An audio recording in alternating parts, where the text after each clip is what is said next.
Hey, gladiator of growth. Yes, I'm talking to you, the one drained, tired, burned out, not because you're weak, but because your energy is being stolen, not spent with intention. Let's face something right now. Most people today are exhausted, not because they're physically working too hard, but because their energy is leaking in 100 different directions. Look around. People are constantly scrolling, comparing, arguing, chasing validation, replying to negativity, wasting time in useless relationships. They go to sleep tired and wake up with anxiety, not because life is hard, but because their inner energy is misused. A lion doesn't chase every animal it sees. It chooses. It waits. It saves its energy for what matters most, the kill. You're giving lion energy to mosquitoes. People think they need motivation, but what they really need is energy mastery. The Stoics understood this thousands of years ago. They knew that controlling your emotions, your reactions, your desires, and your thoughts was the path to true power. Not loud power, silent power. The kind of power that keeps you calm when everything's on fire. The kind of power that makes people wonder, why doesn't this person break down like the rest of us? In this video, we're going to walk through 7 brutal Stoic rules that will teach you how to master your energy, protect your peace, and sharpen your focus. Not soft advice, not unrealistic philosophy, but ancient raw wisdom that still applies today, maybe now more than ever. And if you're tired of feeling drained, if you're ready to protect your mental space like a warrior guards his shield, then listen closely. These aren't just rules. These are mental weapons. You can apply them starting today. Energy is more important than time. You can waste a whole day and bounce back, but waste your energy on the wrong people, thoughts, or actions, and it can cost you your entire purpose. The Stoics didn't have phones or social media, but they had enemies, distractions, suffering, and injustice. And still, they trained their minds to remain composed, intentional, and disciplined. Because, as Epictetus once said, you become what you give your attention to. So, the real question is this: what are you giving your attention to every single day? That answer will reveal everything. So, don't skip any part of this video. Like this video and subscribe to the channel so you don't miss the next piece of wisdom. And if you're serious about this transformation, I want you to drop this affirmation in the comments. I master my energy. I master my life. Let's start this journey. Number 1. Cut energy vampires without guilt. When someone acts poorly, they act that way to themselves. Don't take it personally. Marcus Aurelius. Let's start with something harsh, but real. You cannot master your energy while keeping toxic people in your life. It's impossible. Because no matter how disciplined you are, if you let energy vampires stay in your circle, they will drain you. Who are energy vampires? They're not just rude or loud people. They can be quiet manipulators. People who constantly complain, guilt-trip you, make you feel small, or never show up with love, but always expect your presence. Here's the Stoic truth. You owe no one access to your peace, not out of guilt, not out of shared history, not even out of blood. This is where people struggle. They confuse niceness with weakness. They tolerate dysfunction in the name of being good, but goodness without boundaries becomes self-destruction. Seneca said, "Associate with people who are likely to improve you. Welcome those whom you yourself can improve." If your circle is not doing that, if they're not making you stronger, calmer, or more focused, then you're not surrounded by allies. You're surrounded by distractions. You may say, "But I've known them for years." Let me ask you this. Are they helping you grow? Or are they keeping you stuck in a version of yourself you're trying to escape? The Stoics would tell you, energy is not infinite. Every person you allow near you is either fuel or poison. Cutting someone off doesn't mean hate. It means choosing your peace over drama, your purpose over pity, your growth over guilt. You don't need to announce your silence. You don't need to justify your distance. You just move with calm detachment and let nature do the rest. That's how you start mastering your energy, not by adding more motivation, but by removing what doesn't belong. And remember, silence is power. Let them wonder why you're unavailable. Let them feel your absence. You're building something now. You don't owe explanations. You owe yourself peace. Number 2, control what you feed your mind. The things you think about determine the quality of your mind. Marcus Aurelius. Let's be honest. If someone sat beside you and whispered toxic words in your ear all day, you're not good enough. You'll never make it. Everyone's better than you. You'd call that person abusive, but what if that voice is your own? And what if it's being shaped every day by what you consume? The Stoics knew something we often forget. The mind is like a garden. Whatever seeds you plant, thoughts, beliefs, words, will grow. So if you're constantly feeding your brain with drama, distraction, negativity, and noise, don't be surprised when your inner world feels chaotic and exhausted. Ask yourself, what are you watching every day? What kind of music are you letting into your soul? What accounts do you follow online? Who are you listening to? Because these aren't just small inputs. These are programming your perception. They are shaping your emotions. They are teaching your nervous system what normal feels like. You can't expect peace if all you consume is chaos. This is what Marcus Aurelius meant. The quality of your mind doesn't happen by accident. It happens by habitual exposure. Think of it like this. You're in the gym trying to build muscle, but every time you leave, someone injects poison into your body. How long will you last? It's the same with your energy. If you feed your mind junk all day, don't be shocked when your spirit feels weak. This isn't about being perfect or robotic. It's about being intentional. One of the greatest ways to master your energy is to curate your input. Replace gossip with growth. Replace comparison with contemplation. Replace arguments with understanding. Replace endless scrolling with short, meaningful silence. Start small. Every time you're about to click something mindless, pause. Ask, is this fueling my energy or draining it? And over time, your focus will sharpen. Your thoughts will slow down. You'll start noticing that your anxiety decreases. Not because your life got easier, but because your inner environment got cleaner.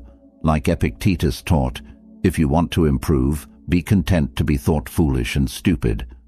You might look strange to others, not keeping up with trends, not watching the latest drama, not joining meaningless debates.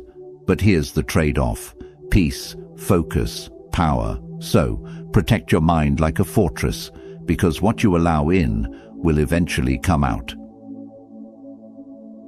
Number 3. Master the art of pause before reacting. If someone does wrong, the harm is to themselves.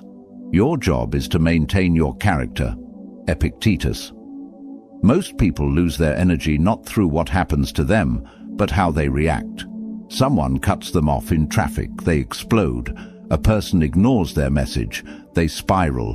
One rude comment, and suddenly their whole mood is gone. It's not the event. It's the reaction that costs energy.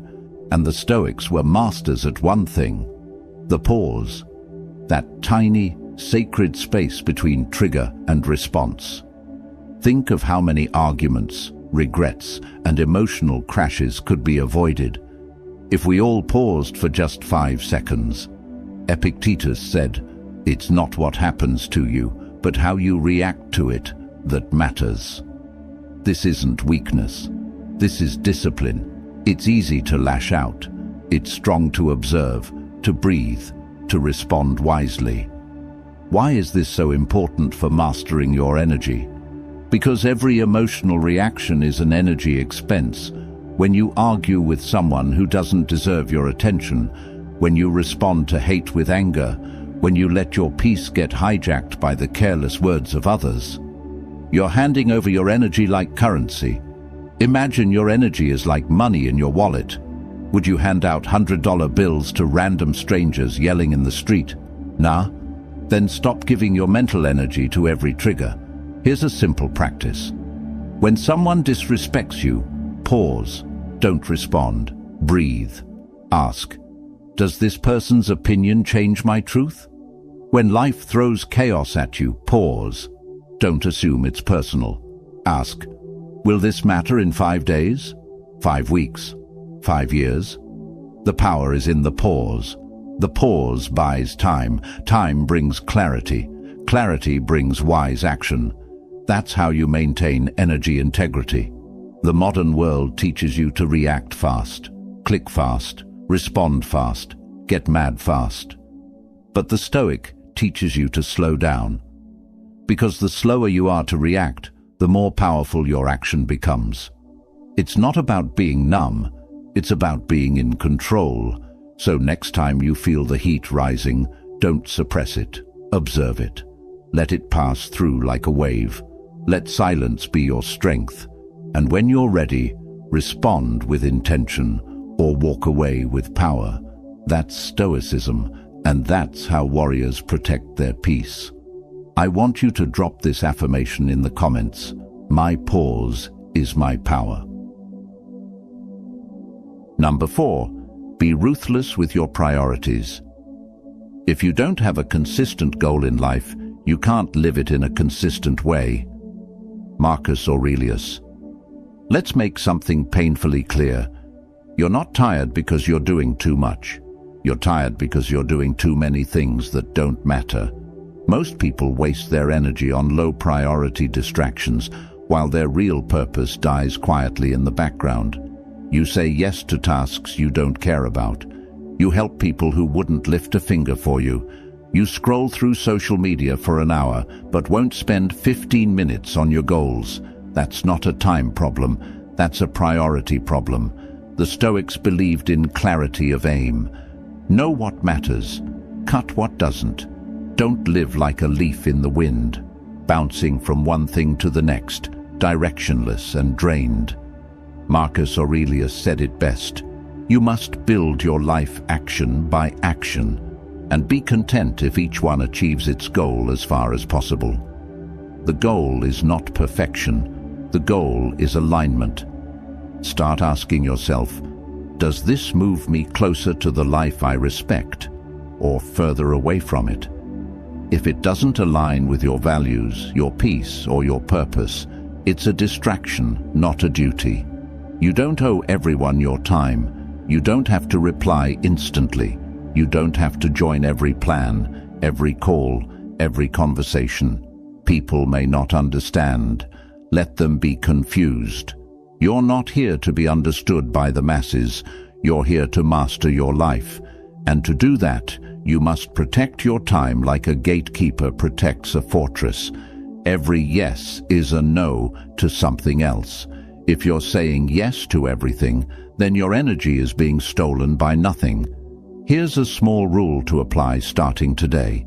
Every night before bed, write down 3 non-negotiable priorities for tomorrow. Just 3, not 10. And when the day starts, guard those 3 like they're sacred. If you complete them, you've won. Everything else is bonus. This is how you move with intention. This is how you stop being busy and start being effective. Seneca warned us, it is not that we have a short time to live, but that we waste a lot of it. You don't need more time, you need more focus. So be ruthless with your priorities, because your energy is a sacred currency. Spend it wisely, or watch your life get spent on things that never mattered. I want you to drop this affirmation in the comments. I focus only on what truly matters. Number 5. Say no without apology. No man is free who is not master of himself. Epictetus. There's a hidden reason so many people feel overwhelmed. It's because they've been trained to feel guilty for saying no. You say yes when you don't want to. You agree to plans that exhaust you. You respond to messages out of obligation, not joy. And worst of all, you prioritize other people's comfort over your own mental health. Let's end that today. One of the most powerful ways to master your energy is learning how to say no, firmly, kindly, and without guilt. The Stoics weren't people pleasers. They didn't bend to every emotional request. They stood by their principles, and they let others feel what they needed to feel. Epictetus reminded us, if you want to improve, be content to be thought foolish and stupid. Why? Because standing in your truth will confuse people who benefit from your silence. Because choosing peace over pleasing will offend those who expect your compliance. But that's the cost of energy mastery. You have to reclaim your time and dignity without apology.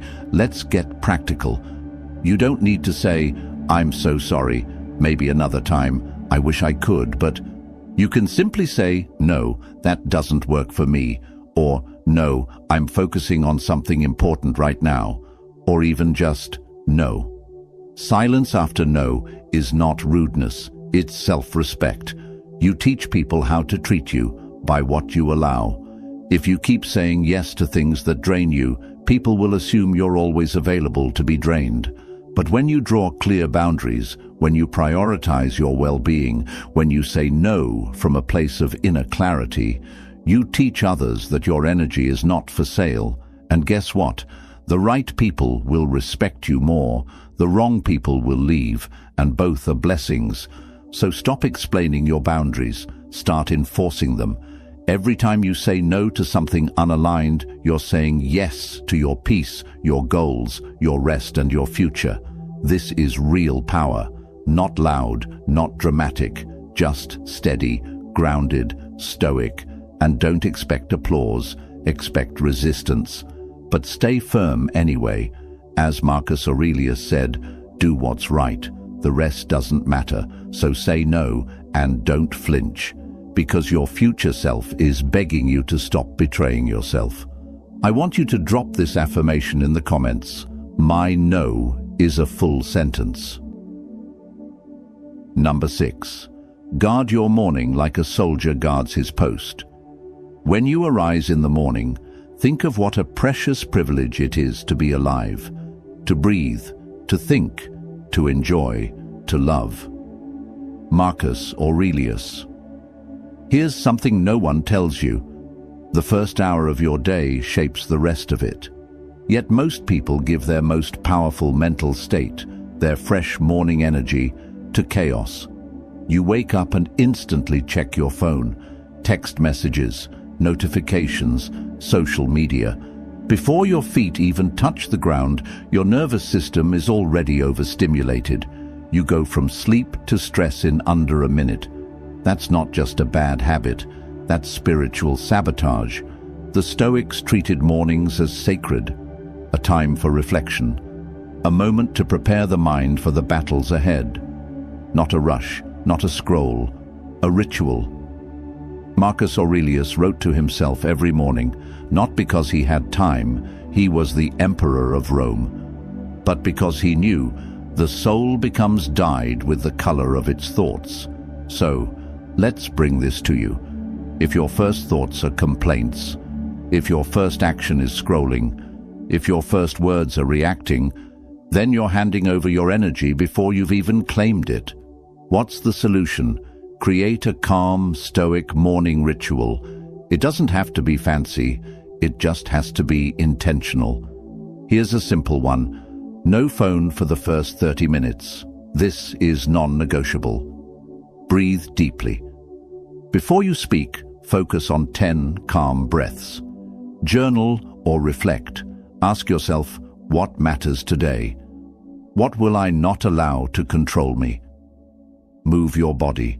Even 5 minutes of stretching or walking will help awaken the mind.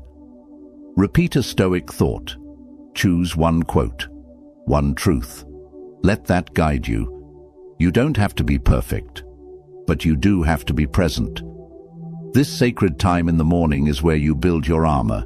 It's where you decide who you will be today, not what the world wants you to be, but who you are at your highest level. You'll notice that on days you protect your morning, you're stronger, calmer, more focused, less reactive, more intentional, and the opposite is true. When you let chaos in first, your day becomes a battlefield you're not armored for. So, protect that first hour. That's where your energy leadership begins. As the Stoics believed, your external world reflects your internal discipline, and if you own your mornings, you will own your life. I want you to drop this affirmation in the comments. My mornings are sacred. I start strong. I stay calm. Number 7. Stop explaining yourself to everyone. Waste no more time arguing what a good man should be. Be one. Marcus Aurelius. Here's something heavy. You are wasting more energy than you realize by explaining your every move to people who will never understand your mission. Why you cut someone off, why you didn't go to the party, why you're quiet, why you're focused, why you chose peace instead of drama. But let me tell you this. You don't need to explain growth to people committed to misunderstanding you. The Stoics believed in one thing: let your actions speak, not because silence is passive, but because silence is dignified. It says, I know who I am. I don't need your approval to walk my path. Marcus Aurelius reminds us, be like the rock that the waves keep crashing over. It stands, unmoved, and the raging of the sea falls still around it. You are that rock, and every time you stop to explain your boundaries, your healing, your purpose, you are watering weeds, because the people who genuinely care won't need explanations. They'll respect your peace without needing a presentation. The people who don't respect it won't accept your reasons anyway. So conserve your energy. Every time you defend your solitude, you drain your power. Every time you justify your discipline, you weaken its edge. Let people think what they want. Let them say what they will. While they speak, you act. This isn't cold. This is stoic. You're not here to be understood by everyone. You're here to walk your path with clarity, even if it means walking alone. Let's bring it back to your real life. You don't owe an explanation for healing. You don't owe an explanation for disappearing to protect your peace. You don't owe an explanation for prioritizing your energy. As Epictetus said, first say to yourself what you would be, and then do what you have to do. That's it. Decide who you are, and act like it. The moment you stop explaining yourself, you regain massive amounts of energy. You stop trying to be understood and start focusing on being unshakable. Let them misunderstand your silence. Let them gossip about your focus. Let them mock your calm. None of it touches you. You're built different now. I want you to drop this affirmation in the comments. I no longer explain my peace. I protect it. He who conquers himself is the mightiest warrior. Confucius. Let's pause and breathe together, because if you've made it this far, it means one thing. You're done living on autopilot. You're ready to master your energy like the Stoics did, through discipline, clarity, and deep self-awareness. You see, life won't slow down for you. The world will keep pulling, yelling, distracting, and tempting. But you're building something stronger now. You've learned that energy isn't about caffeine, hustle, or motivation. It's about what you choose to allow in. It's about what you protect with silence. It's about what you say no to without guilt. Remember what you just walked through. You cut off energy vampires. You controlled what entered your mind. You paused before reacting. You became ruthless with your priorities. You said no without apology. You protected your mornings like a ritual. and you stopped explaining yourself to people who don't even deserve access. That's not just energy mastery, that's self-mastery. That's Stoicism alive and breathing inside of you. Marcus Aurelius once said, "The tranquility that comes when you stop caring what they say, or think or do, only what you do." That's your focus now, not the noise, but your own calm, controlled, intentional movement. The world can't mess with someone who doesn't flinch, who speaks less and listens more, who watches chaos but chooses peace, who doesn't chase but attracts, who doesn't explain but embodies. So carry this energy into your next morning, your next week, your next life chapter. Let them wonder what changed. Let them feel the shift. Let your silence do the talking. And always remember, your energy is your responsibility. And when you protect it, you become someone they can't distract, disturb, or defeat. I want you to drop this final affirmation in the comments. I master my energy. I master my life. If this video gave you value, don't keep it to yourself. Like it, share it, comment your biggest lesson, and subscribe to the channel for more powerful Stoic wisdom. Your journey is just beginning.